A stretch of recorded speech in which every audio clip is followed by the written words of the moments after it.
Okay, guys, so I was having to think about the last Mermaid video that I put out, and I thought to myself, you know what? I was actually given a story about mermaids slash sirens. So, okay, essentially, I was out in Tennessee at the Boilermaker boot camp, and I was in the hotel, and I was talking with somebody who was worked in the lobby, and they were telling me about a guy who just left. He was there to get training also, and he worked on an oil rig.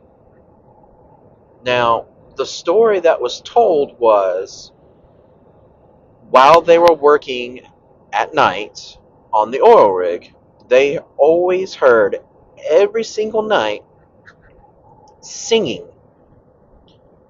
Now, nobody really knew kind of like what it sounded like, and the odd thing was that it was different for everybody, but they all heard it, and eventually the crew had to start taking precautions because after so much time being exposed to it, people eventually wanted to jump into the water and chase down, whatever was out there doing the singing because it was just calling to them, right?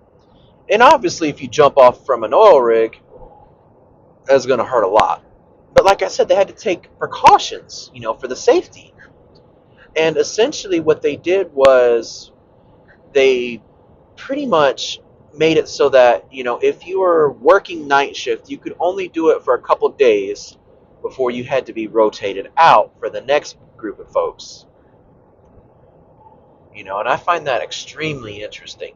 And like I said, they all said it sounded different, but it was all appealing. Like it spoke to them in a way that they just didn't understand, to the point where it's just driving them crazy, making them want to jump to their unalived things. I don't know how you end that, but yeah. So, anyways, thought I'd share that real quick while I was sitting here having to think and try out the new lavalier mics. Yay! I noticed that the road noise is much better. But anyways, I'll get back to you guys later. Maybe I'll have another thought. And tookie tookie. Love you. Bye.